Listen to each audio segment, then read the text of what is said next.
há 3 discos que são, para mim, eu acho que diria que são os 3 discos que fizeram com que eu viesse para o jazz, seja lá isso que for, e nunca mais tenha voltado atrás. Este do Scofield, tu conheces isto? Meant to Be, conheço isso bem, o Bill Stewart é incrível. Foi quando eu comecei a ouvir jazz, ou seja, e o Bill Stewart com aquela cena motívica e com o som do gajo, não sei o que, esta merda deu uma volta incrível. À cabeça, eu nunca tinha ouvido ninguém tocar assim. Eu não tinha muitas referências, a questão é essa. Hoje em dia sei que havia outros gajos que se eu ouvisse, se calhar tinham o mesmo impacto. Eu na verdade tenho uma teoria que é o que vale. Eu acho que o impacto que os discos têm em nós tem muito mais que ver com o momento onde tu ouviste o disco, do que com o disco propriamente dito. Ou seja, por exemplo, se eu nunca tivesse ouvido este disco, ou algum destes que eu trouxe que são importantíssimos para mim, e ouvisse hoje em dia, se calhar reconhecia, bom disco e tal, e não pensava... Não teria o mesmo impacto. Da mesma maneira que eu hoje em dia ouço discos incríveis, feitos hoje em dia, que eu digo, este disco é incrível, e ouço 2 vezes e não penso mais no assunto. E se calhar há um gajo de 18 ou 20 anos que vai ouvir aquele disco, e vai ficar, exatamente. Enfim, aquilo vai ter um impacto diferente. Mas na altura em que eu ouvi este disco, Tu ouviste o disco quando saiu, que é de 91, não é? 91, 92, sim. Ouviste logo quando saiu?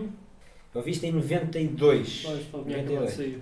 Ora bem. Esse eu sabia que vi. Sim, este sabias que tinha. A questão é que estes 3 discos, ou seja, este do Scofield, o Meant to Be, este... Wynton Marsalis, Black Coats from the Underground, e o Michael Brecker. Michael Brecker. O que acontece é que eu já estava apaixonado não é bem o termo, ou seja, para mim o jazz era uma paixão intelectual, eu reconhecia todo o desafio de tocar esta música, etc, e tudo o que se podia fazer com as ferramentas que se ganha nesta música, depois noutras músicas. Sim. Mas era uma coisa mais intelectual do que propriamente visceral, do que emocional. E estes 3 discos deram um lado emocional. Eu de repente apaixonei-me pela música e fiquei visceralmente ligado à música, e não só pelo lado intelectual, mas antes pelo contrário. Este disco ainda hoje, eu ponho isto e é um discaço, para mim e este também. São todos. Exato. Só que este aqui eu ponho este, é um disco especial para mim, sei lá o que for, eu ponho este disco e até reconheço que o som da banda herdou muito da fusão dos anos 70 e dos anos 80, ou seja, o som... Tem no WhatsApp, está com a definição baixa, e cheio de efeitos, a banda toda, não sei o quê, portanto não é o som de jazz que nós queremos hoje em dia, acho eu, nós queremos, não sei o que quer dizer. É anos 80, também é sempre aquele. Mas adoro isto.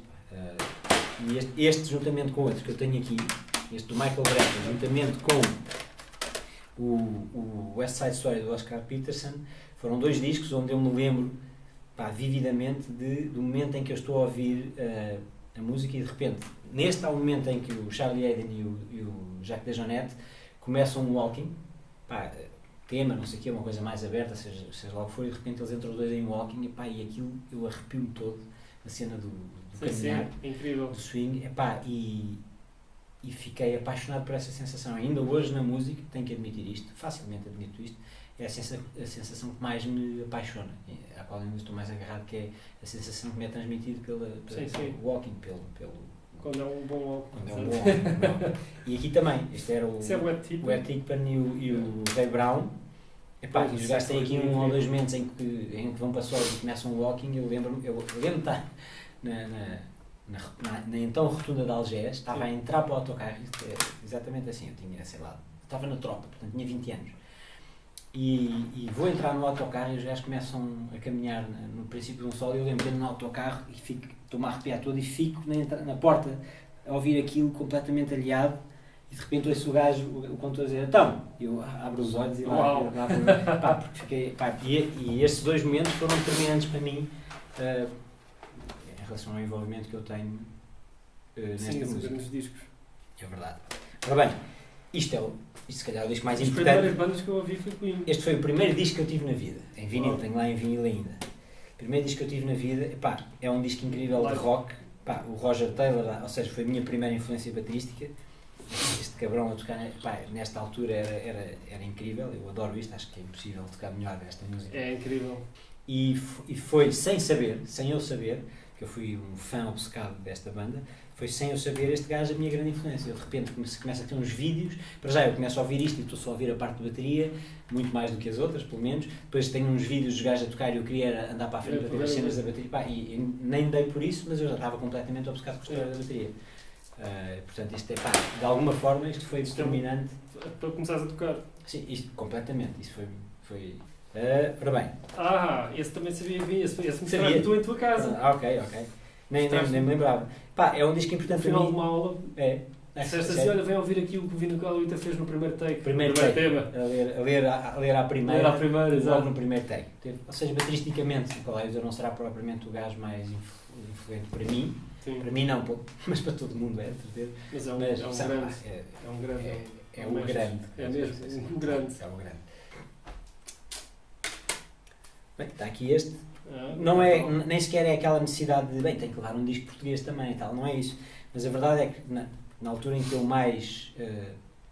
em que eu passava 10 horas por dia sentado na bateria, em que o estudo foi mais frutífero e era uma coisa mais obsessiva, eu de repente lembro-me que queria rentabilizar o mais possível as minhas horas na bateria, e então em vez de estudar um tema de swing, eu queria estudar um tema de swing rápido, depois um tema de swing médio, depois um Latin em 12/8 e tal. E pensei, será que não arranja aí um disco que no mesmo tema tenha assim várias texturas, para eu não, em vez de gastar 1 hora a tocar temas diferentes, gasto só 20 minutos. Era esse o tema. Há aqui vários temas que têm de facto arranjos desses, em que entras num afro em 12/8, depois passas para swing ao dobro, depois passas para swing a metade, ou fazes uma modulação métrica para a semana pontuada, enfim.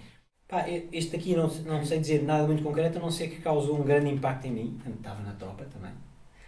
E é o Caetano, é o Estrangeiro, do Caetano Veloso. E, ou seja, isto é um disco muito diferente, não é o que tu estás à espera do Caetano Veloso. Bem, do Caetano Veloso podes esperar tudo. Tudo possível, mas o produtor disto é o Arthur Lindsay, sobretudo, e isto tem uma cor completamente diferente dos discos que nós estamos habituados a ouvir do Caetano. E é isso, eu gosto muito deste disco, e quem não conhece, que ouça pelo menos uma vez. Caetano Veloso, Estrangeiro. É isso.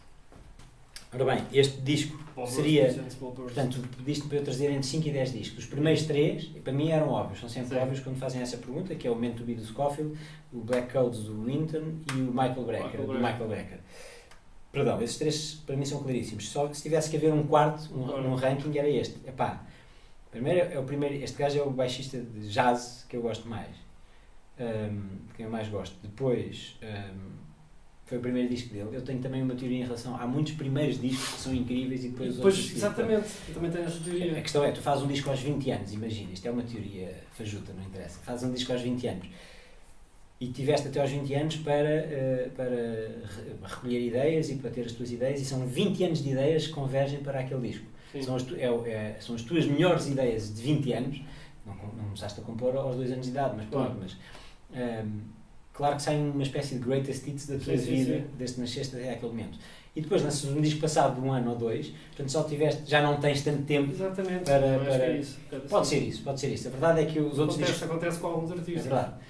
Os outros discos deste gajo nunca tiveram o impacto que este teve em mim, sendo que pode ter que ver com aquela questão, ou o facto de eu ter ouvido este disco na altura em que eu ouvi, e os outros noutro momento. Claro. Mas o que é facto é que este disco, do princípio ao fim, tem uma narrativa. A composição, os temas encaixam uns nos outros, aquilo, parece uma história do princípio ao fim. É incrível. E é na altura em que estes gajos estavam todos a tocar muito juntos, com os Marsalis e etc. A inspiração, a empatia estava no topo. É incrível. Este seria o quarto da minha. E o último.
Tchau.